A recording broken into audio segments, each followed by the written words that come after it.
Hello ಗೆಳೆಯರೇ, ಹೇಗಿದ್ದೀರಿ? ಇಂದು ನಾವು ನಮ್ಮ ವಿಡಿಯೋದಲ್ಲಿ ಒಬ್ಬ ಸ್ಫೂರ್ತಿದಾಯಕ ಯುವಕನ ಕಥೆಯನ್ನು ಕೇಳೋಣ.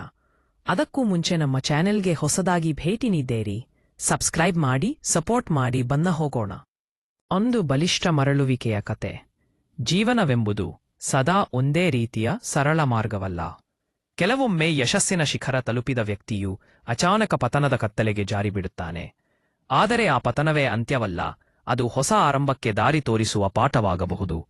ಈ ಕಥೆಯ ಒಬ್ಬ ಮಾಜಿ ಯಶಸ್ವಿ ವ್ಯಕ್ತಿ ಹೇಗೆ ತನ್ನ ಸೋಲುಗಳಿಂದ ಪಾಠ ಕಲಿತು ಮತ್ತೆ ಬಲಿಷ್ಠನಾಗಿ ಜೀವನಕ್ಕೆ ಮರಳಿದನು ಎಂಬ ಹೃದಯಸ್ಪರ್ಶಿ ಕಥೆಯನ್ನು ವಿವರಿಸುತ್ತದೆ.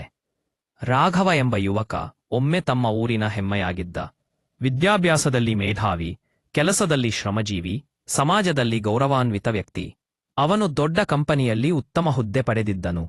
ಹಣ, ಮಾನ, ಹೆಸರು ಎಲ್ಲವೂ ಅವನ ಕೈಯಲ್ಲಿ ಇತ್ತು. ಆದರೆ ಯಶಸ್ಸಿನ ಜೊತೆಗೆ ಬಂದ ಅಹಂಕಾರ ಮತ್ತು ಅತಿಯಾದ ಆತ್ಮವಿಶ್ವಾಸ ಅವನನ್ನು ನಿಧಾನವಾಗಿ ತಪ್ಪುದಾರಿಗೆ ಎಳೆದುಕೊಂಡಿತು.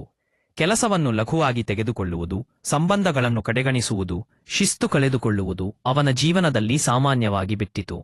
ಒಂದು ದಿನ ಕಂಪನಿಯಲ್ಲಿ ದೊಡ್ಡ ತಪ್ಪು ನಡೆದು ಅದಕ್ಕೆ ರಾಘವನೇ ಹೊಣೆಗಾರನಾಗಿ ಕೆಲಸ ಕಳೆದುಕೊಂಡನು.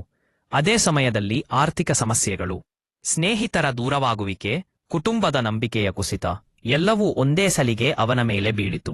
ಅವನು ಸಂಪೂರ್ಣವಾಗಿ ಮುರಿದು ಬಿದ್ದ. ನನ್ನ ಜೀವನ ಮುಗಿಯಿತು ಎಂಬ ಭಾವನೆ ಅವನ ಮನಸ್ಸನ್ನು ಆವರಿಸಿತು.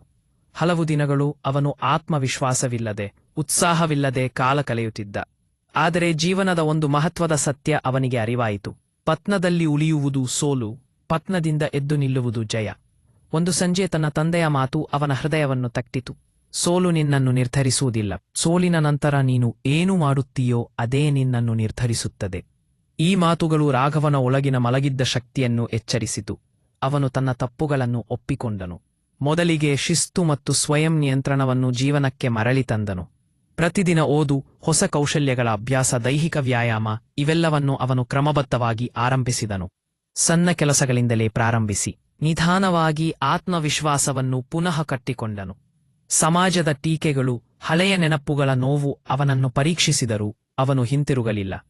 ಕಾಲಕ್ರಮೇಣ ರಾಘವ ಹೊಸ ಅವಕಾಶವನ್ನು ಪಡೆದನು.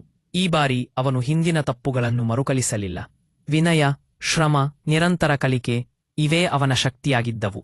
ಅವನ ಕೆಲಸದ ನಿಷ್ಠೆ ಮತ್ತೆ ಎಲ್ಲರ ಗಮನ